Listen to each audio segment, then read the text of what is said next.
Gipaligon sa Department of Education sa Davao City ang seguridad sa tanang public school aron masiguro ang kalidad ug kaluwasan sa mga pupil ug estudyante, teacher ug mga staff sa eskwelahan. Subay sa direktiba sa Philippine National Police, kinahanglan hugot nga ipatuman ang no ID no entry policy, pag-inspeksyon sa mga bag sa entrance sa eskwelahan ug ang paglagbok sa tanang bisita. Sumala sa PNP, kinahanglan nga mapalapdan ang police visibility gawa sa mga eskwelahan, pagmonitor sa mga lugar nga ginatambayan sa mga estudyante ug pakigtambayayong sa mga local official ug administrator sa eskwelahan. Gimando sa PNP ang hugot nga seguridad human sa nahitabong pagpamusil sulod mismo sa eskwelahan dito sa Tacloban City ngadtong niaging adlaw din dunay mga namatay ug naangol nga mga estudyante.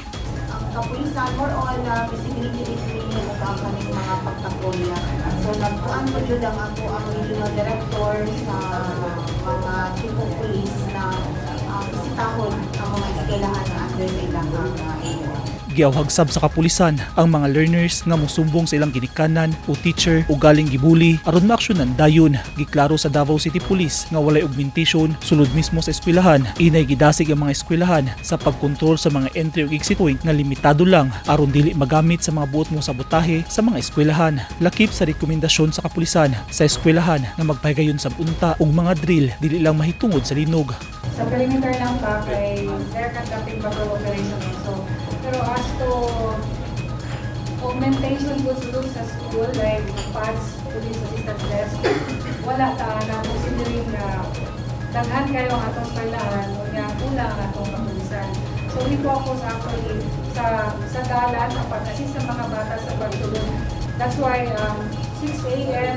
to 8 a.m. sa morning, magsugod na atong mga pulis nila sa mga eskwelahan para mag-manage ang traffic sa pagtabog sa mga bata ang makatulog sila. Ubalik sila sa hapon 4 p.m.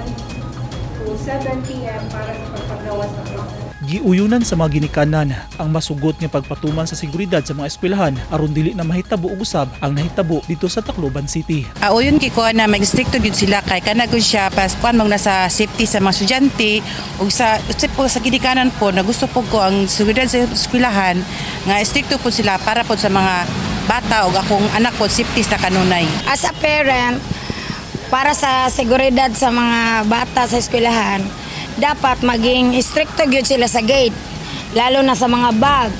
Katong nahitabo na bago lang, kung kadtong gina-inspeksyon ng bag, dili man to mahitabo kasi siyempre makita man gyud nila ang unsang nasa bag.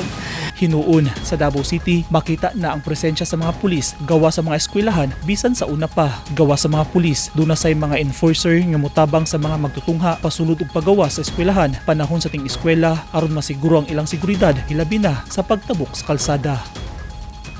Eugene Hinutan, Newsline Philippines. Stay safe.